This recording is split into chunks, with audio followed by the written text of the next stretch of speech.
작은 서점.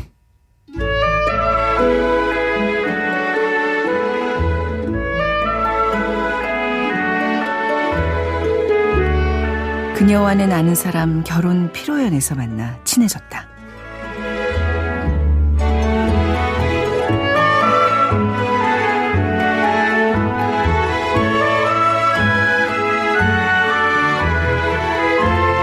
안녕하세요. 아나운서 최현정입니다. 무라카미 하루키의 소설 헛간을 태우다 첫 문장으로 열어봤습니다. 소설 속 나는 친구의 결혼식 피로연에서 알게 된 여성과 가끔 만나는 사이입니다. 어느 날 그녀는 알제리 여행에서 만난 수수께끼 같은 남자를 데려와 소개하는데요. 책에 대한 자세한 이야기 최민석의 불타는 문학에서 들어보고요. 작은 서점 크루들의 특별한 큐레이션, 오늘 이 책부터 만나보겠습니다.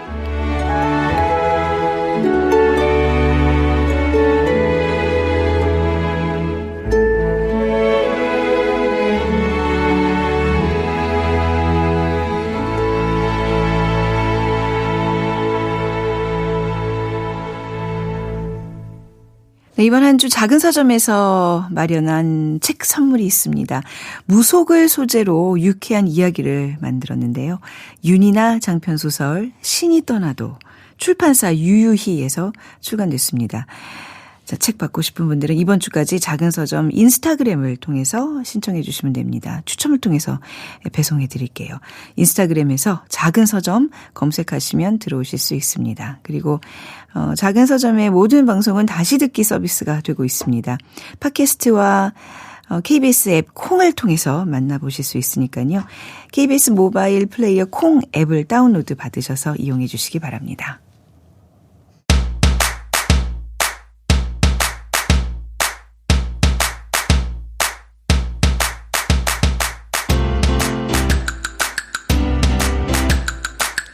요즘 서점에는 어떤 책이 나오고 있을까요? 작은 서점 크루들의 특별한 큐레이션, 오늘 이 책.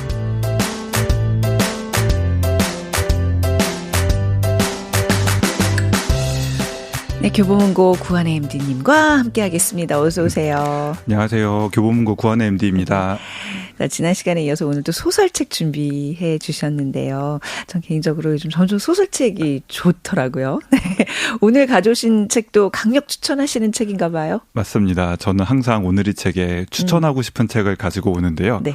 오늘은 특히 많은 분들이 보시면 좋겠다고 생각한 책입니다.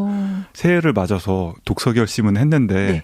아직 읽을 책을 고르지 못한 분이라면은 이 책을 권해드립니다. 어떤 책인데 이렇게 힘주어서 얘기를 해주시는지? 네, 오늘의 강력 추천 책은 네. 제목이 주디 할머니입니다. 네. 고 박완서 작가가 남긴 단편소설 중에서 10편을 엄선해서 묶은 선집입니다. 아, 박완서 작가님의 미공개 원고를 출간한 건 아니고 이미 발표된 작품을 추려 모아서 이렇게 다시 편집을 하게 된 거군요. 이런 기획을 하게 된 배경이 있을까요? 다름 아니라 지난 1월 22일이 박완서 작가의 타계 15주기가 되는 날이었습니다. 아, 네네. 그래서 이를 기리고자 출판사 문학동네에서 특별한 기획을 준비했습니다. 네네. 오늘의 한국 문학을 대표하는 소설가 31명에게 박완서 작가가 남긴 단편 중 최고작을 두세 편씩 뽑아달라고 요청했습니다. 네. 총 97편의 작품 중에서 가장 많은 선택을 받은 딱 10편만 추린 네. 책입니다. 와, 아니 박완서 선생님 그 돌아가셨다는 뉴스를 접한 게 엊그제 같은데 그 2011년이었네요. 벌써 그러니까요. 15년이 지났다니 와. 그래서 소설가가 사랑하는 박완서 단편 베스트 10이란 부제가 붙은 이 책을 오늘 가져오셨는데 선정 작업에 어떤 작가들이 참여했을까요? 우선 작은 서점 프로그램에서 소개한 적이 있는 작가만 말씀드리면요. 네. 지난해 절창으로 큰 사랑을 받았던 구병모 작가. 네네. 기억하시죠? 그리고 명랑한 이시봉의 짧고 투쟁 없는 삶을 쓴 이기호 작가. 네네. 구름아불의 평양이 있다면의 윤고은 작가. 네. 어린 개가 왔다의 정희연 작가 등이 있는데요. 난 너 너무 신기한 게 우리 구한의 MD님은 저희 네. 방송 다 들으시나 봐요. 어떤 내용이 소개됐는지를 다 깨고 계세요. 와. 그래도 그 아나운서님이 좀 익숙하게 느끼실 만한 작가님들을 한번 먼저 소개해드렸고요. 네. 그리고 젊은 작가 중에는 혼모노로 2025년 올해의 책을 휩쓸었던 네. 성혜나 작가가 눈에 띄고요. 무엇보다도 노벨문학상을 수상했던 한강 작가가 참여한 것도 흥미로운 부분입니다. 네, 가장 주목받고 있는 젊은 작가 성혜나부터 또 세계가 있는 작가 한강까지 그야말로 정말 쟁쟁한 작가들이 총출동했는데 그만큼 박완서 작가님은 후배 소설가들이 굉장히 존경하는 그런 분이 아니었나 싶어요. 오래 타기 15주기를 만든 박완서 작가님에 대해서 좀 소개를 해 주신다면요. 네, 박완서 작가는 1931년에 지금의 개성에 해당하는 경기도 개풍군에서 태어났습니다. 네. 그리고 2011년에 암투병 중에 세상을 떠났습니다. 약 80년의 세월을 사셨는데요. 생애의 딱 절반에 해당하는 40세의 삶의 커다란 전환점을 맞이합니다. 1970년에 여성동화 공모전에 남옥이 당선되면서 네. 작가의 길을 걷기 시작했습니다. 아이가 5이었던 박완서 작가는 인생의 첫 절반은 가정 안에서 머물다가요. 나머지 후반부는 작가로 변신해서 수많은 걸작을 남긴 거죠. 네. 그리고 눈여겨볼 점이 1970년에 40살은 지금의 40살과는 약간 다르거든요. 그럼요. 그렇죠. 네. 당시에 사회적 나이가 더 높죠. 그래서 더 대단하고요. 지금까지도 작가 지망생들에게 늦은 나이에도 시작할 수 있다. 이런 희망을 전하는 분이기도 합니다. 맞습니다. 아이 5을 키우던 40살의 전업주부가 소설 공모전에 도전한 이유는 뭐였나요? 직접 겪었던 6.25 전쟁의 경험이 컸다고 합니다. 네. 작가는 1950년에 서울대학교 물리대학에 입학하지만 곧 전쟁이 발발해 학업을 중단합니다. 이때 유일한 형제였던 10살 터울의 오빠가 세상을 떠납니다. 이때의 상실감과 전쟁의 참화에 대한 아픈 기억을 평생 안고 살았고요. 이에 대해서 이야기를 하지 않으면 미칠 것 같은 기분이 들었다고 네. 회고한 적이 있습니다. 즉 소설 쓰기를 통해서 개인의 아픔을 치유했던 거죠. 그래서 그 박완서 작가님의 소설에 그 이제 우리 한국 전쟁이 언급된 경우가 굉장히 많아요. 그 소재로 굉장히 또 많이 다루셨잖아요. 맞습니다. 네. 대표작으로는 그 많던 싱하는 누가 다 먹었을까와 그 산이 정말 거기 있었을까 같은 책이 있고요. 오늘 소개해드리는 소설집에도 전쟁을 언급하는 내용이 굉장히 많아요. 그런데 박완서 작가의 작품 세계를 이루는 키워드가 전쟁만 있는 것은 물론 아니고요. 분단의 현실, 네. 민주화와 산업화, 도시의 빈부격차, 가부장제 문화 등 전후 한국 사회를 관통하면서 우리의 현실을 있는 그대로 보여주는 이야기를 많이 썼습니다. 네. 그래서 박완서 작가의 문학을 말할 때 빠지지 않고 등장하는 단어가 세태적이라는 수식어입니다. 세태적이요? 네. 책을 읽다 보면 이 이야기의 배경이 언제겠구나 알게 되는 요소가 항상 나오거든요. 네. 그래서 이 같은 시대적인 묘사에 더해서 현실감 있고 생동감 넘치는 마치 옆집 이웃과 같은 인물을 많이 등장시켜요. 네. 그래서 박완서의 소설과 산문은 우리의 삶을 있는 그대로 담아낸 문학이라고 표현하고 싶습니다. 네, 그래서 더욱더 사랑받는 작품들이 많은 것 같습니다. 삶을 있는 그대로 담아낸 문학. 자, 그중에서 오늘 어떤 이야기 읽어볼까요? 책에 수록된 10편 중에서 오늘은 2편을 소개해드릴게요. 네. 가장 유명한 소설 하나, 그리고 은근히 모르는 분도 많아서 발견의 기쁨을 느낄 수 있는 소설 하나, 이렇게 2편을 준비했습니다. 가장 유명한 소설 단편이잖아요, 지금 다. 어떤 작품을 말씀하시는 거죠? 박완서 작가가 1975년에 발표한 초기작 도둑맞은 가난입니다. 네. 참고로 이번 선정에서 가장 많은 소설가가 추천한 작품이 이 도둑맞은 가난이라고 합니다. 어떤 내용이죠? 줄거리는요. 주인공인 나는 지금 공장에서 일하고 있습니다. 그리고 가난이라면 진절머리가 납니다. 원래 주인공의 집은 평범한 5인 가족이었어요. 그런데 아버지의 사업 실패로 가세가 급격하게 기웁니다. 네. 가족이 합심해서 닥치는 대로 일을 하면서 극복하면 좋았겠지만 어머니는 180도 달라진 현실을 받아들이지를 못하세요. 그나마 주인공이 어머니의 친구 집에서 인형 옷 만드는 일을 하면서 돈을 버는데요. 네. 어느 날 일을 마치고 집에 돌아와 보니까 온 가족이 안타깝게도 연탄불을 피워놓고 네. 자신만 세상에 남겨놓은 걸 알게 됩니다. 예. 그래도 주인공은 좌절하지 않고요. 희망을 붙들고 하루하루를 살고 있습니다. 그리고 지금은 도금 공장에 다니는 상훈과 동거하고 있습니다. 언젠가는 이 상훈이 내게 좋아한다고 말해주면 좋겠다. 내심 바라고 있는데요. 네. 상훈은 바라는 말을 해주기는커녕 네. 묘하게 거부감이 드는 행동을 연달아서 합니다. 어떤 행동을 하는 건가요? 하루는 네. 상훈이 일하는 공장에서 한 동료가 폐 질환 때문에 피를 토해요. 네. 그런데 주인공은 친구가 아픈데 가만히 있느냐고 상훈을 나무랍니다. 그리고 함께 모았던 예금 통장을 주면서 이 중에 일부를 친구를 돕는데 보태라고 말합니다. 네. 그런데 그날 밤에 나는 기절할 만큼 깜짝 놀랍니다. 왜? 네. 원래 통장에 잔고가 3만 원이었거든요. 예. 그런데 잔고가 하나도 안 남은 거예요. 무슨 일이 있었던 거죠? 그래서 조금만 빼서 도와주라고 했는데 네. 그걸 홀랑 다 주면 어떡하냐고. 네네. 너 부자냐? 이렇게 말을 하면서 주인공인 나는 버럭버럭 화를 냅니다. 근데 그게 지금 3만 원 그러면 오해가 있으실 수 있는데 그 당시에는 굉장히 큰 돈이었을 것 같아요. 그렇죠? 50년 전이잖아요. 50년 전이요. 네. 근데 그거를 그냥 다 홀라당 다 털었다고요? 그거 좀 이상하잖아요. 그렇죠. 네. 근데 아무리 봐도 상훈이 그 돈을 큰 돈이라고 생각하지 않는 것 같아 보여요. 이 때문에 주인공은 상훈에게 묘한 불안감과 그리고 거리감을 느낍니다. 네. 그리고 이 3만 원 사건이 일어난 뒤 얼마 후에 상훈은 집을 나가고 자취를 감춥니다. 나는 갑자기 무슨 일이지? 상훈에게 안 좋은 일이 생긴 건 아닌가? 걱정이 들어요. 그러던 어느 날 주인공이 일을 마치고 집에 돌아왔는데 네. 웬일인지 상훈이 말끔한 차림새로 나를 기다리고 있습니다. 이어서 충격적인 말을 들려줍니다. 어디서 큰 돈을 벌어왔나? 뭐죠? 상훈의 정체가 밝혀지나요? 사실 상훈은 부잣집 아들이고 대학생이었어요. 신분을 속였군요. 네, 대학생 배지를 보여줍니다. 어떻게 된 일이냐 하면은 아들 자식이 고생도 해봐야지 돈 귀한 줄 안다고 생각한 아버지가 가난 체험을 시킨 거였어요. 주인공은 너무 큰 충격을 받아요. 네. 그리고 대체 이게 무슨 일이지? 곰곰이 생각을 해요. 어떤 상황이었구나. 겨우 깨달으려고 하는 순간에 상훈은 더 황당한 말을 합니다. 약간 옛날 말투로 읽어야 될 것 같은 대사인데 네. 아버지 덕분에 나는 이번 방학에 돈 주고도 살 수 없는 귀한 경험을 했어. 이렇게 말을 해요. 주인공 입장에서는 그래도 사랑하니까 동거를 하고 있었던 남자인데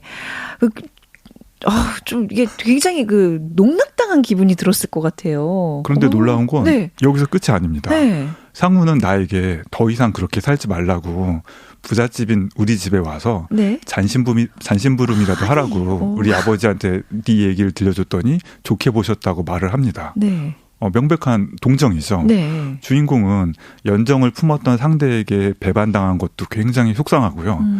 그리고 나에게는 가난이 떼어낼 수 없는 굴레잖아요. 네. 이것 때문에 온 가족이 세상을 떠났고요. 네. 그런데 이 가난을 마치 장식품이나 체험 상품처럼 생각하는 사람도 세상에 있구나. 네. 이런 현실에 깜깜한 절망을 느낍니다. 그러게요. 이걸 좀 체험, 경험 이렇게 표현한다는 게 굉장한 반전이 있는 이야기네요. 네, 정말 무서운 반전이고요. 네.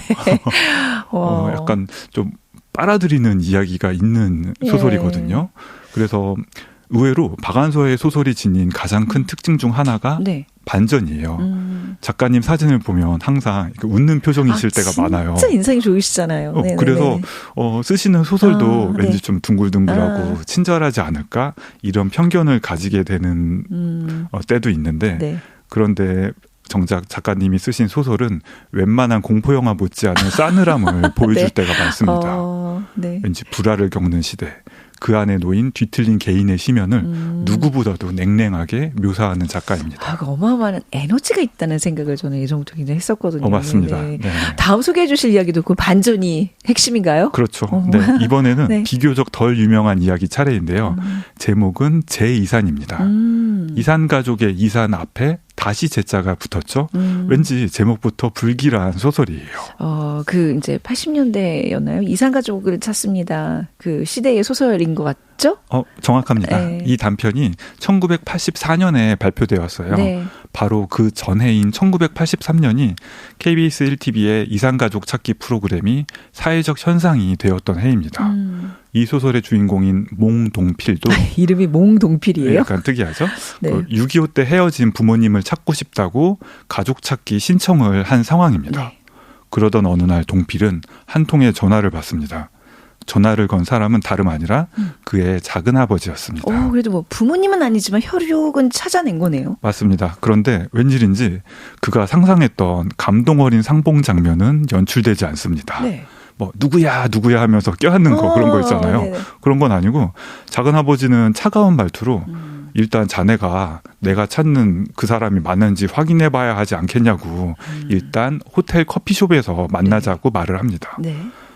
만나서 서로 확인을 하고요. 다행히 친척 관계가 맞다는 거를 확인을 합니다. 그리고 바로 다음 날인 일요일에 모두 육형제인 삼촌 고모들과 함께 모이자고 초청을 받습니다. 네. 동필은 아내 그리고 두 아들을 데리고 작은 아버지의 아파트를 찾아갑니다. 그렇게 애타게 찾고 있었던 혈육을 지금 만나는 거잖아요. 네. 화기애애한 분위기에서 재회가 이루어지나요? 이번에도 반전이 있습니다. 또 뭘까요? 네. 이렇게 화기애애한 분위기는 아니고요. 네. 일단 자초지종을 들어보니까 일단 주인공의 부모님은 교수님이었는데 그 6.25 때 세상을 떠나셨어요. 그리고 할아버지가 그 주인공을 고아원에 맡긴 거였습니다. 그 후에 부모님을 제외한 다른 형제자매들은 나름 안정된 삶을 살아왔어요. 그런데 이렇게 연이 되어서 만나게 된 거죠. 그러다가 태어나서 처음으로 만났는데도 숙모님은 조카에게 살가운 말 한마디 해주지 않고요. 네. 그리고 곧이어 집을 찾은 주인공보다 7살 많은 고모님 역시 위로는커녕 자신 또한 한평생 고생하며 살았다고 한탄만 늘어놓습니다. 네. 그리고 숙모와 고모가 항상 싸웠나 봐요. 티격태격 했나 봐요. 말다툼을 또 시작합니다. 몽동필의 아내는요. 집이 굉장히 빈곤했거든요. 네. 그래서 처음으로 친척들을 만났으니까 조금이나마 좀 도움을 받을 수 있지 않을까 기대했는데 정작 듣게 되는 말은 뭐냐면요. 네. 앞으로 마음으로나마 돕고 살자라는 말뿐입니다. 기대했던 말은 전혀 안 나와요. 그리고 이보다 더 가슴이 아픈 거는요. 친척들에게서 환대하는 마음이 전혀 안 느껴진다는 거예요. 네. 즉 이날의 모임에 동필의 가족이 끼어들어갈 틈은 전혀 안 보입니다. 동필은 아무리 친척이라고 해도 이들과 어울릴 수는 없겠다는 것을 직감을 하고요. 네. 그리고 울분을 토합니다. 제목이 제2산이잖아요. 다시 이산한다, 다시 헤어진다. 라는 걸 보니까 뭐가 화합이 결말은 아닌 것 같은데 감동적인 이산가족 상봉의 이야기는 아니었네요. 전혀 아니더라고요. 그리고 이 단편이 네. 하고자 하는 이야기는요. 인간의 위선이 혈연의 정을 뛰어넘을 만큼 강력할 수도 있다는 이야기예요. 네, 네. 따라서 이 작품 역시 굉장히 반전이 세고요. 제가 이 이야기를 고른 이유는 네. 이 10편의 수록장 중에서 이 단편이 가장 무섭고 그리고 슬프고 울싹했어요. 그만큼 몰입해서 네. 단숨에 읽었고요. 아니 지금 두 편을 이렇게 소개해 주셨는데 굉장히 생각할 부분도 많고 왠지 또 박원 선생님의 문장도 굉장히 궁금해지고 다른 수록작들도 좀 접하고 싶네요. 물론 오늘 소개하지 못한 단편들도 큰 울림을 주거든요. 네. 굉장히 센 작품이 남아 있습니다. 네. 다시 한번 강력 추천드리고 네. 이 책을 꼭 보신 다음에요. 만약에 좋으셨으면 박완서 작가의 다른 책들도 네. 한번 연이어 읽어보시면 정말 좋겠습니다. 알겠습니다. 박완서 작가의 단편 소설집 주디 할머니 중에서 2편 오늘 소개해 주셨는데요. 관심 있으신 분들 다른 수록작들도 이 책을 통해서 꼭 만나보시길 바랍니다. 지금까지 구한의 MD였습니다. 감사합니다. 감사합니다.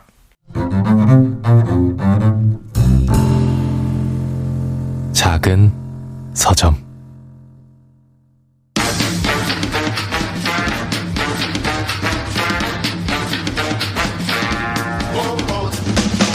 최민석의 불타는 문학.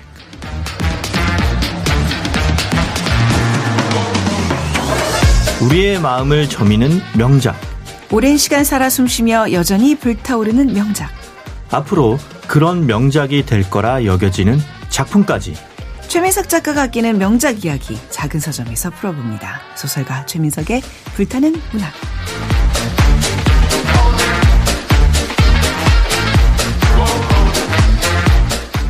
최민석이 불타는 문학 소설가 최민석 작가님과 함께합니다. 어서 오세요. 네, 안녕하세요. 작은 서점 인스타그램을 통해서 로사리오 님이 남겨주신 글이 있는데요. 꼬박꼬박 콩으로 듣고 있습니다. 불타는 문학은 중학생 딸과 함께 챙겨 들어요. 21세기 이야기꾼 최민석 작가님 덕분에 딸이 소설을 사랑하게 되었습니다. 늘 감사한다고 말씀드리고 싶었어요. 큰일 하셨네요. 잘 들어주신다니 제가 감사하고요. 또 따님이 이 방송 덕분에 소설을 사랑하게 됐다고 하니까 제가 감개무량하네요. 이 따님의 삶에 이게 굉장히 악영향을 끼치면 안 되는데. 보탬이 되는 시간이 될 거예요. 왜냐하면 이렇게 책을 접하게 되면 나중에 책을 끊을 수가 없어요. 그죠? 소설부터 이렇게 시작하게 되면. 그렇지 어깨가 않아요? 무거워지네요. 정말. 이 성인을 대상으로 한 소설들도 종종 소개하려고 하는데 네. 이 뭔가 교육적 효과까지 생각을 해야겠네요. 우리가 그래도 진짜 다 명작들만 소개하는, 저 생각해보니까 명작이잖아요. 우리가 계속 명작 그러고 있으니까. 어찌됐든 이 듣는 것만으로도 학생들에게도 도움이 된다는 사실 굉장히 진짜 뿌듯합니다. 우리 최민석 작가와 함께하고 있는 시간입니다. 네. 자, 오늘 벌써 40번째예요? 네. 오늘이? 그렇습니다. 근데 오늘 다룰 이 작가가 우리가 처음이라고요? 그러게요. 사실 저는 깜짝 놀랐어요. 네. 제가 한 줄 알았는데 네. 한 번도 안 달았더라고요. 오늘은 무라카미 하루키의 작품을 골라왔는데 개인적으로 제가 무라카미 하루키의 작품을 많이 읽었거든요. 예. 그런데도 이때까지 소개를 안 했다는 사실에 스스로 놀랐습니다. 그래서 아무튼 오늘 골라오신 작품인데 이게 무라카미 하루키 너무나 이제 대중적으로 유명하신 작가긴 한데 그래도 우리 처음 다루니까 한번 어떤 작가인지 정리 좀 해보고 갈까요? 네. 무라카미 하루키는 1949년 1월 12일 교토에서 태어났습니다. 네. 청소년기에는 고베에서 자라났는데 이 고베가 항구이기 때문에 페이퍼백 영어 소설을 많이 거기 항구에 들어왔다고 해요. 미군들이 많아서. 그래서 그걸 읽으면서 지냈다고 합니다. 네. 그러고 고교를 졸업한 다음에 도쿄의 상경에서 와세다 문학부에서 영화와 연극을 전공을 했죠. 그리고 22이라는 이른 나이에 대학 동창인 요코와 결혼을 했습니다. 사실상 이 요코가 그 노르웨이의 숲 혹은 이제 상실의 시대로 번역이 된 그 소설에 나오는 미도리라고 보면 그쵸. 되는 거죠. 네, 그렇게 결혼을 했고 이후에 피터 캣이라는 재즈 카페를 운영하면서 자영업자로 살았었죠. 네, 그러다가 소설가로 전업을 한 거죠. 그렇죠. 네네. 그 일화가 굉장히 유명하죠. 하루키가 원래 소문난 약체 야구팀이죠. 네. 야쿠르트 스왈로즈의 팬인데 30살을 앞둔 어느 날 야구를 보러 갔어요. 그 스왈로즈의 홈구장이 진구구장인데 그 진구구장에서 시원하게 날아가는 2루타를 보고 네. 갑자기 소설가가 돼야겠다 결심을 했다고 해요. 이때부터 굉장히 별것 아닌 것에 네. 서사를 입히는 재주가 있었던 거죠. 인과관계도 아니고 상관관계도 이거 무슨 관계라 그래야 되죠? 2루타를 통해서 내 진로가 결정됐다? 임팩트가 있잖아요. 네. 뭔가 잊을 수 없고 네. 뭔가 이야기를 궁금하게 만들잖아요. 네. 그런 재주가 있었고 TMI로 이때가 이제 하루키가 소설가가 되기로 결심한 1978년인데 네. 여기 바로 제가 태어난 다음 해입니다. 다음 해요. 그 해도 네. 아니고. 네. 저도 이런 식으로 별거 아닌 거에 의미부여를 하고. 아무튼 이후에 재즈 카페에서 퇴근을 한 후에 부엌 테이블에 앉아서 쓰는 그 일명 키친 테이블 노블이라고 하죠. 서재도 없는 네. 전업 작가가 아닌 사람이 퇴근한 후에 자기 책상도 없어서 부엌 테이블에서 쓰는 걸 이제 키친 테이블 노블이라고 하는데 키친 테이블 노블인 바람의 노래를 들어라. 이 소설로 군조 신인문학상을 받으면서 작가로 데뷔를 했죠. 네. 이후에 1987년 거의 모든 사람이 읽었죠. 노르웨이의 숲으로 일본에서만 그즈음 100만 부가 팔리면서 하루키 신드롬을 일으켰습니다. 근데 이때 가는 데마다 자기 책이 너무 많이 쌓여 있고 너무 많이 읽히고 있어서 일본을 좀 벗어나야겠다. 그렇게 생각해서 그리스, 터키, 이탈리아 등지를 떠돌면서 글을 쓰는 유랑 생활을 시작을 했습니다. 네. 그런데 그때 유랑 생활을 하면서 쓴 에세이 먼 북소리마저 히트를 해서 흔히 말하는 일타 쌍피를 네. 얻은 거죠. 글 잘 쓰고 꾸준히 달리고 성실하고 자기 관리 잘하는 아직도 청년 같은 작가입니다. 아직도 49년생인데. 네. 네. TMI로 생일이 1월 12일 그리고 A형 염소자리인데 네. 저는 1월 2일 A형 염소 자리. 네. 한 끗 차이네요. 일자가 하나 다르네. 그렇습니다. 네. 작가 소개 끝입니다. 네, 아마 무라카미 하루키보다 더 대성할, 더 대문호로 네, 이제 가실 분입니다. 우리 최민석 작가님 근데 항상 믿습니다. 이 얘기를 왜 했냐면 네. 글쎄 왜 하신 거예요? 이때 태어난 작가들이 많아요. 아, 그 뭔가 염소 자리에 기운이 자리. 있어요? 그러니까 겨울에 태어난 염소 자리에 A형의 네. MBTI 물어보면 10중 8구 INFJ, 인프제입니다. 비과학적인 뭐 그냥 통계적 결과를 네. 통계적 결과를 나눴을 뿐입니다. 네, 알겠습니다. 자, 오늘 작품이 뭔가요? 오늘은 하루키가 쓴 단편 소설입니다. 헛간을 태우다인데 국내에는 단편 소설집인 반딧불이에 실린 수록작이에요. 네. 참고로 단편 소설 반딧불이가 뭐냐면 네. 그 노르웨이의 숲의 원형입니다.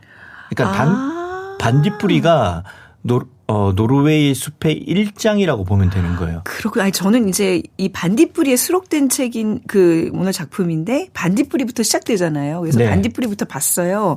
근데 어디서 되게 많이 그렇죠. 본 기시감이 드는 이야기라고 생각했고, 너무 무라카미 하루키스럽다 이러면서 봤거든요. 하루키가 옛날에 장편 소설을 쓰던 그 자신만의 그 스타일이 뭐였냐면 네. 일단은 소설이 될지 안 될지를 단편을 써서 한번 스스로 검증을 해봐요. 네네네. 그래서 보면 그 주인공이 20살이 돼서 네.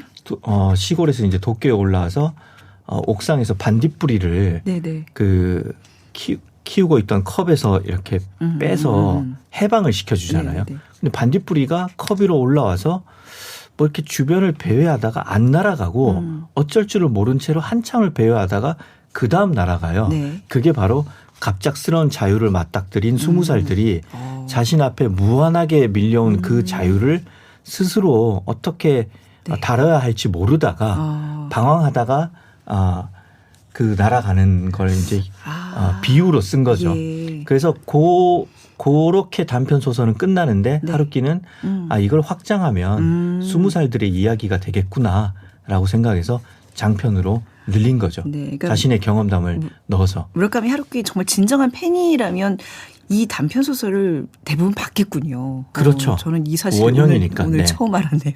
근데 오늘 소개해 주실 그 작품 헛간을 태우다가 영화도 버닉의 원작이라면서요. 그렇습니다. 네. 이창동 감독이 연출을 해서 2018년에 개봉을 한 영화 버닝의 원작이죠. 원제는 헛간을 태우다인데 네. 한국에서는 영화로 만들 때 이거를 제목을 버닝으로 바꾼 거죠. 네.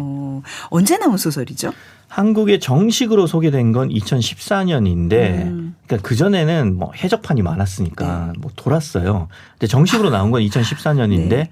일본에서는 1984년에 나온 작품입니다. 데뷔 초창기 때 하루키가 쓴 작품인 거죠. 나 초창기 작품이군요. 네.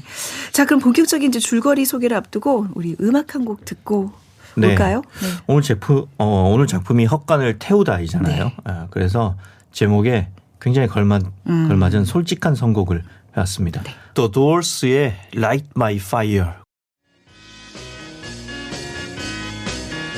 최민석 작가님이 우리 이 코너 끝나면 항상 파이어 그러고 끝내잖아요. 여기서 차가 난 건가요? 이 곡에서?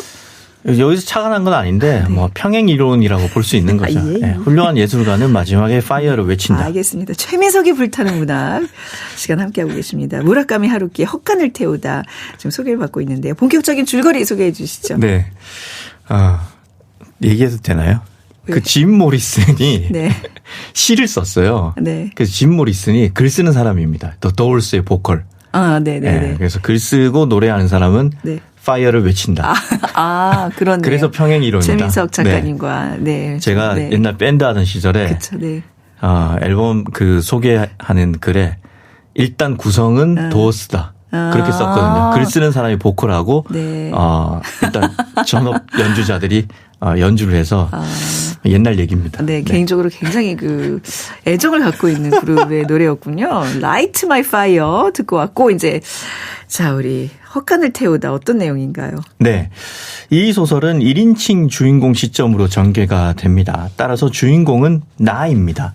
나는 한 친지의 결혼식에 가서 그녀를 처음 만납니다. 그리고 그 이후로 종종 연락을 하면서 그녀와 알고 지내죠. 나는 기혼인 32살이고 그녀는 미혼인 21살입니다. 나이 차이가 꽤 많이 나는데 이게 지금 연인 관계예요? 그렇게 연인 관계로는 묘사가 돼 있지 않은 것 같긴 네, 한데. 아닙니다. 우리는 그냥 지인과 우정의 그 중간 단계에 있는 그런 관계일 뿐입니다. 네. 아무튼 우리 사이에 나이 차이는 물론 기혼 여부도 전혀 중요하지 않습니다. 근데 이제 하루키 소설엔 좀 이런 설정들이 많은 것 같아요. 등장 인물들의 그 여자들과의 명확한 관계를 얘기를 안 해요. 그렇죠. 근데 다 저는 의심을 하면서 항상 봐요. 그렇죠. 그런 긴장감이 있죠. 긴장감이라고 네, 표현하시는 그걸 이제 노릴 수 있는 거죠. 네, 이성적인 긴장감. 근데 이게 사실 좀 지금에야 이런 게 아무렇지 않게 들릴 수도 있겠지만 1984년에 일본이나 한국에서처럼 굉장히 위계 질서가 잡혀 있는 사회에서 뭐 나이, 기혼 여부를 떠나서 친구처럼 지낸다는 게 좀 새롭게 다가왔던 그쵸, 거죠. 네. 네. 그래서 이제 하루키 소설이 그때는 막 쿨한 소설의 대명사로 네. 불리기도 했습니다. 네. 아무튼 그녀의 아버지는 2년 전에 심장병으로 돌아가셨는데 그 때문에 그녀는 약간의 유산을 물려받았습니다. 젊은 여자가 약간의 유산이 있다. 이제 이거 가지고 뭘 하겠죠? 네, 그렇죠. 네. 21살의 유산을 상속받았다니 이게 뭐 대단한 거죠. 네. 그래서 그녀는 그 돈으로 북아프리카 여행을 떠납니다. 그것도 특이하네요. 네. 북아프리카. 네. 그리고 돌아오기 전에 그녀는 나에게 연락을 해오죠. 뭐라고 연락하죠? 공항에 좀 나와줄 수 있느냐고요. 그래서 공항에 나가보니까 그녀는 알제리에서 만난 남자친구와 함께 입국을 합니다. 굉장히 좀 이국적이에요.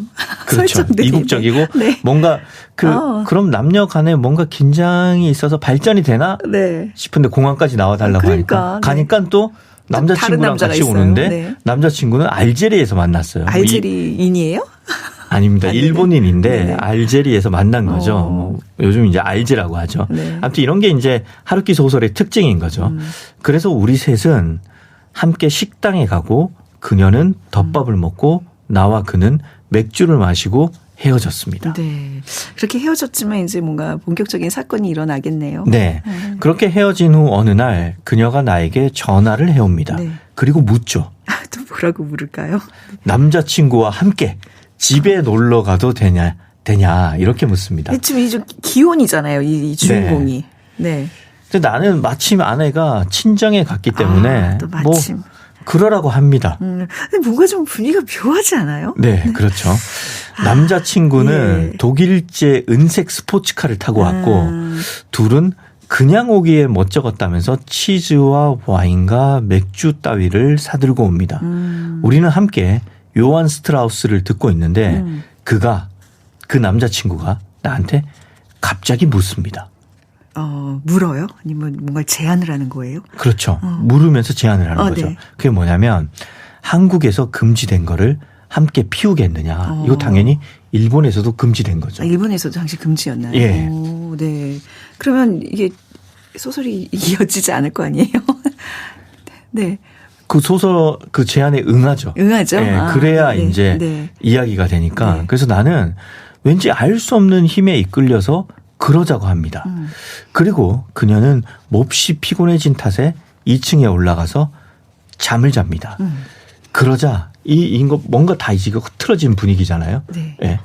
이때 그가 나에게 갑자기 고백을 합니다. 그러니까 잠깐 그녀가 그녀의 남자친구를 데리고 왔는데 그녀는 지금 2층 가서 자고 있어요. 근데 그 남자친구가 이 주인공한테 고백을 해요. 그렇죠. 그전에는 뭔가 나와 그녀의 긴장이 흐를 법한 분위기였는데 남자친구가 왔고 그래서 남자친구가 우리 집에 놀러 오는 이상한 분위기인데 심지어 독일제 은색 스포츠카를 타고 왔어요. 젊은 친구인데 돈은 많아요. 네, 뭔가 질투를 할 만한 네, 상황인데 같이 범죄를 저지르면서 동료가 됐어요. 네. 이 상황에서 은밀하게 고백을 하는 거죠.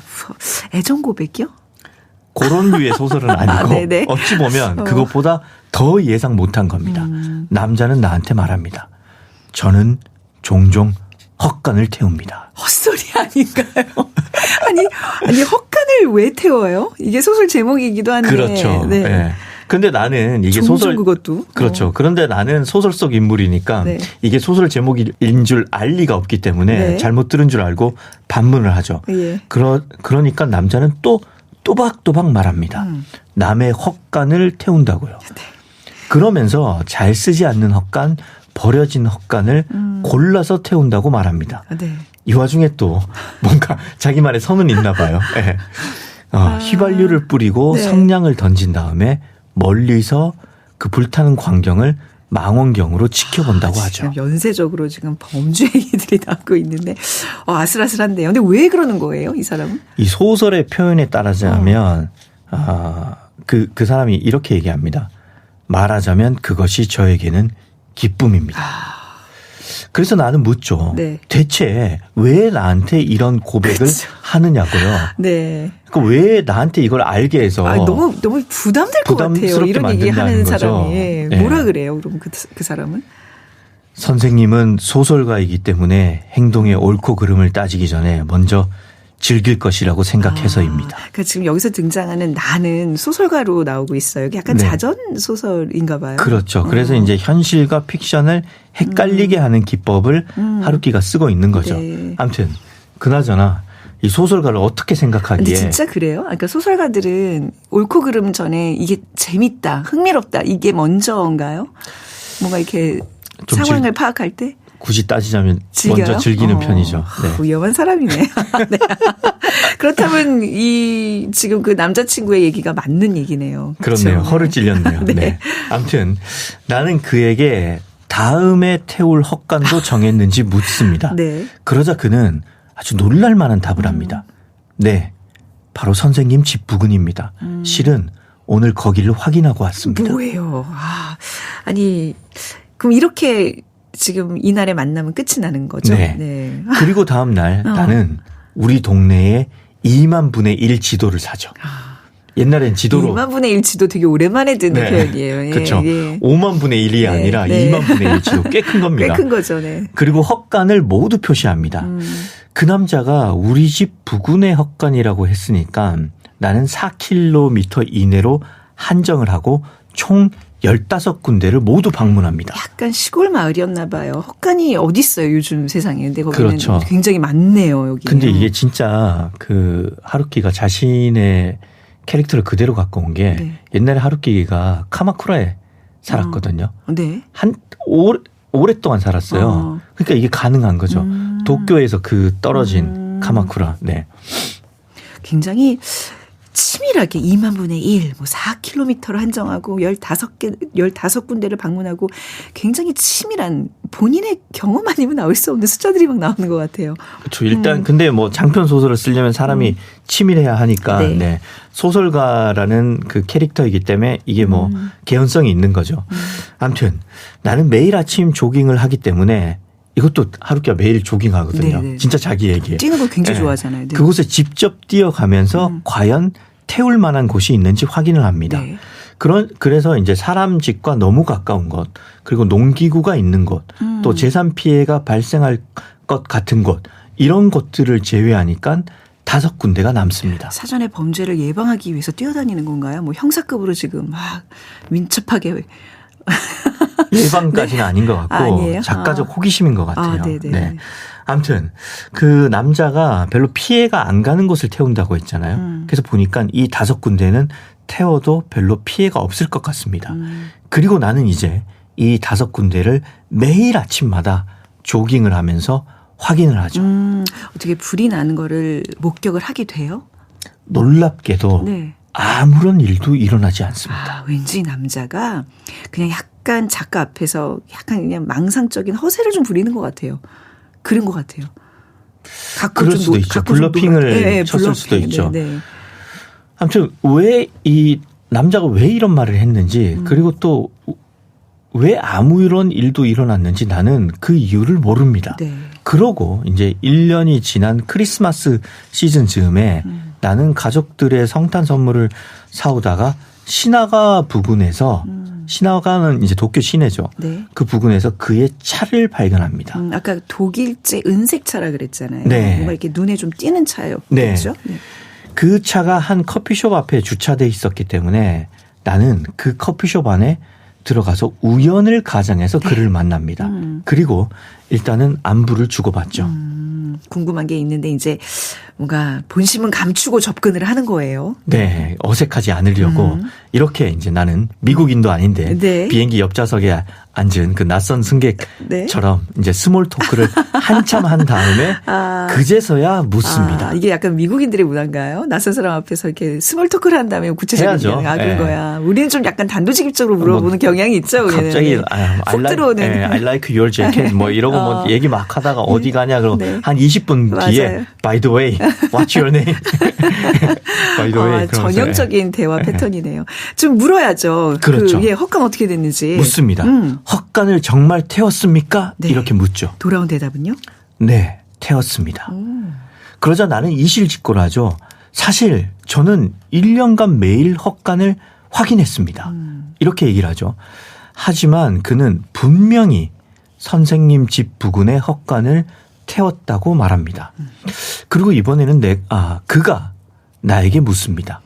제대로 확인한 거 맞느냐고 물어야 되지 않을까요? 네. 근데 그건 안 묻고 그녀를 다시 만난 적이 있느냐고 묻습니다. 화제 전환을. 네.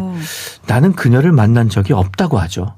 그 역시 나를 만난 후로 그녀에게서 연락이 끊겼다고 합니다. 나도 그녀에게 연락을 해보았지만 사실 연락이 닿지 않았습니다. 그녀의 집에도 가보았는데 집 역시 잠겨 있습니다. 그리고 다시 가보니까 다른 사람이 이사를 와 있었습니다. 이제 그는 나에게 말합니다. 그녀에게는 단 한 푼도 남아있지 않았다고요. 네. 내가 알기로 그녀는 남자친구의 호의로 생활을 하고 있었습니다. 근데 갑자기 어디 가죠? 네. 나는 과연 그녀는 어디로 갔을까 생각을 하다가도 결국은 그녀 찾기를 포기해 버립니다. 그렇게 1년이 지났습니다. 그리고 나는 아직도 헛간들을 확인하면서 달리기를 합니다. 아직도요? 네. 왜 집착을 하죠, 이렇게? 이렇게 나는 나이를 먹어갑니다. 이게 그 여자친구와 헛간과 이게 다 무슨 관계예요? 그러니까 이 소설이 하루키의 다른 소설들처럼 뚜렷하게 뭐 이야기가 손에 잡히는 그런 성격의 작품은 아니에요. 게다가 또 맥거핀이 아주 가득한 소설이죠. 네. 해결되지 않는 호기심. 근데 제가 읽고 이해한 바로는 이 소설이 다루는 이야기가 우리는 즉 인간은 네. 나의 관심사와 호기심에 의해 살아간다. 이건 거죠. 그러니까 이 주제에서 보면 전부 다 이해가 돼요. 그러니까 그녀를 만났을 때 그녀가 어떤 사람인지 궁금했고 네. 공항에 나오라고 했을 때 왜 나오라고 한 거지. 남자가 등장했을 때 이 남자친구는 누구지? 근데 독일제 은색 스포츠카를 타니까 이 남자는 돈이 어디서 났지? 근데 헛간을 태운다고 하니까 헛간 대체 왜 태우는 거지? 그러고 난 다음에 그는 또 헛간을 태웠기 때문에 확실히 태웠기 때문에 그한테는 이게 호기심이 아니에요. 그의 호기심은 네. 그녀와 연락이 되냐. 그건 거죠. 그래서 나도 잠깐 그녀를 궁금해하다가 나의 호기심은 결국은 헛간이 대체 어느 헛간이 탔는 건지 궁금하니까 1년이 지나서도 계속 뛰면서 대체 어느 헛간이 탔는지 네. 궁금해하는 거죠. 예. 그러니까 이 소설은 제 아무리 그 사회와 타인의 문제가 크다 하더라도 결국 개인은 개인의 관심사에 치중해서 살아간다. 네. 그걸 이야기하는 것 같아요. 그렇죠. 우리가 근데 모든 관심사와 호기심을 이렇게 이야기로 엮진 않잖아요. 근데 아무튼 소설가이기 때문에 가능한 작업이다. 너무 근데 좀 그 개인 중심의 서사라 그래야 될까요? 이게 약간 좀 허무했었어요. 저는 이게 지금 마침 하루키 소설의 특징이기도 해요. 근데 이게 84년도 작품이잖아요. 이때의 하루키는 전공투 세대이기 때문에 그러니까 이제 데모를 한창 많이 한 세대이기 때문에 그때 일본 대학생들은 반드시 데모를 해야 된다. 이런 그 주장이 압도돼 있었거든요. 네. 그래서 하루키는 청년 때부터 개인성이 배제된 일본 사회에 대해서 환멸을 느끼고 있었던 거죠. 그래서 굉장히 개인적인 소재로 아주 개인적인 주제로 글을 쓴 거죠. 노르웨이의 숲도 그렇기 때문에 90년대 대학생들 중에 우리나라 대학생들 중에 그 비운동권들 학생들한테 네. 아주 사랑받으면서 많이 읽힌 것 같아요. 그게 이제 94년도부터 요 하루키의 상실의 시대 당시에는 이 얘기 굉장히 시대적으로 맞아 떨어졌던 것 같아요. 제가 딱 그 세대거든요. 네. 그러니까 하루키는 무조건 다들 읽어야 되는 그러면서 뭔가 이렇게 정치화되는 세대들. 그렇죠. 네. 저도 95년도에 좀 썸을 타던 그 한 여학생의 집에 놀러 갔는데 네. 그때 상실의 시대가 있었죠. 네. 네네. 근데 이 젊은 하루키의 어떤 좀 감각적인 문장이 이 작품에서 보인다면서요? 네. 주인공이 11살 어린 여자를 만나서 이제 친해지는 것을 설명하면서 나오는 문장인데요. 네. 제가 조금만 읽어볼게요. 네. 그녀는 처음부터 나이에 대해서는 관심도 없었다. 나는 기혼이었지만 그것도 문제가 되지 않았다. 나이니 가정이니 수입이니 하는 것은 발 크기며 목소리 톤이며 손톱 모양과 같이 오로지 선천적인 것이라 그녀는 믿고 있었다. 아, 그렇군요. 이 소설의 장점, 이런 어떤 감각적인 문장들이 좀 많이 나와요? 어떤 네, 거라고 보세요? 이것뿐만이 네, 아니라 그 하루키의 소설이나 에세이를 읽다 보면 공통적으로 느껴지는 게 있는데 그게 바로 청량감입니다. 일상에 기반하고 있지만 평소에 쓰지 않는 표현을 쓰면서 네. 독창성을 확보하고 그 독창성이 확보된 문장이 굉장히 깔끔하기 때문에 네. 시원하다는 느낌을 주는 거죠. 시원하다. 네, 그래서 마치 톡 쏘고 시원한 음료처럼 청량감이 느껴지는 거죠. 네. 하루키의 문장은 그래서 골치 아프지도 않고 깔끔한 매력이 있는 거죠. 네. 여기 좀 본인이 이제 독자로서 갖고 있는 팬심도 좀 나오지 않나요? 그렇죠. 네. 하루키가 유명한 피츠제럴드의 팬이죠. 네. 노르웨이의 숲에서 그 나가사와 선배가 하는 유명한 대사가 있잖아요. 위대한 개츠비를 3번 이상 읽은 사람이라면 누구라도 나와 친구가 될 수 있지. 뭐 이런 대사로 그 피츠제럴드에 대한 애정을 드러내는데 네. 이 소설에서는 여기서도 나오죠. 여자가 남자 주인공한테 네. 자신의 남자친구를 설명을 해요. 그 돈 많은 남자친구를. 네, 네. 그러니까 주인공이 그 남자에 대해서 이렇게 얘기를 해요. 이야, 그야말로 위대한 개츠비구나. 네네. 네. 젊고 돈 많은데 그렇죠. 뭘 하는지 정확하게 알 수 없는. 네. 그러니까 젊은 시절에 하루키가 위대한 개츠비에 얼마나 몰입해 있었는지 알 수 있는 대목인 거죠. 그렇죠. 그나저나 하루키의 성공 비결은 뭐라고 생각하세요? 사실 이런 청량함으로 이렇게 지금까지 버티고 있다고는 할 수 없잖아요. 뭔가 계속 그래도 변신을 거듭하고 있는 작가 아닌가요? 굉장히 많은 네. 요인이 있죠. 첫 번째는 개인적인 캐릭터가 아주 확고한 점인 네, 거죠. 네. 마라톤을 하고 맥주를 사랑하고 재즈를 즐기고 네. 위스키도 좋아하고. 예. 네. 그리고 뭐 다 이런 책도 썼고 옛날 재즈바도 운영했고 네, 네. 마라톤은 진짜 많이 뛰었고 네.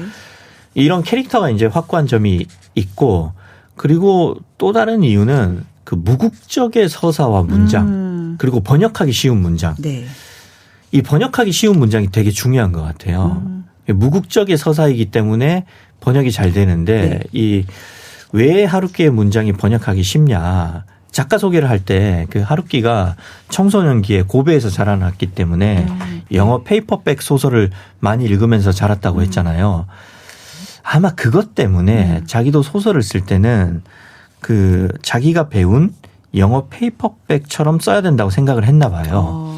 그래서 초창기의 하루키는 영어로 먼저 쓰고 그걸 일본어로 번역해서 썼어요. 아, 그 정도로 영어 실력이 우수한가요? 그렇지 않았죠. 그래서 영어를 아주 간단하게 쓴 거죠. 그래서 그거를 일본어로 번역하니까 일본어 문장이 굉장히 심플해진 거죠. 그러니까 영어를 잘 못했는데 네. 영어로 쓰다 보니까 간단한 문장으로 쓸 수밖에 없었고 뭐 군더더기에 미사용 이런 거 다 생략하고 네. 굉장히 그냥 그래서 그걸 기반으로 일본어 네. 문장을 쓰니까 네. 거기에 이제 좀 더 덧붙였겠죠. 그렇군요. 근데 그거를 영어로 다시 번역하니까 네. 그 문장이 간결했으면 두말할 나위가 없는 거죠. 예. 이런 요인도 있고 그 요인 외에 저는 사실 가장 큰 요인은 젊은 독자를 꾸준히 확보한 거라고 생각을 해요. 사실 저는 막 위스키 뭐 이런 거는 이분한테 영향을 굉장히 많이 받았거든요. 이분이 좋아하는 저기 아일레이의 그 위스키 뭐 이런 거 읽고 나서 저도 거기에 막 심취하고 막 네. 거기 여행을 가야 되나 싶을 정도로 막 관심도 갖고. 근데 뭔가 사람을 그런 힙함의 세계로 좀 끌고 가는 매력이 있는 것 같아요. 마라톤도 사실 이분 때문에 뛰게 된 분들 제 주변에 많이 있거든요.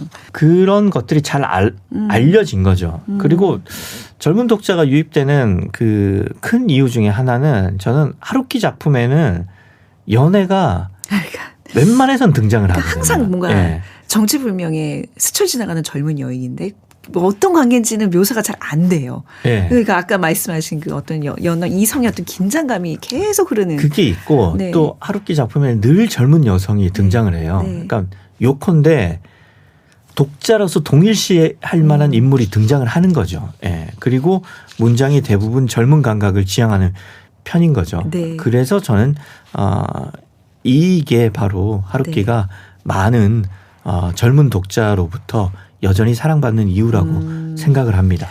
헛간을 태우다. 우리 불타는 문학에서 오늘 정말 처음으로 무라카미 하루키의 소설을 소개받았는데 지금 그러고 보니까 아까 도어스도 Light My Fire. 파이어의 연속이네요. 뜨겁네요 오늘 굉장히. 네. 무라카미 하루키의 헛간을 태우다 우리 최민석 작가님의 소개로 들어봤습니다. 오늘 이 시간 마무리할게요. 자, 작은 서점 오늘 문 닫겠습니다. 오늘 함께해 주셔서 고맙습니다. 고맙습니다.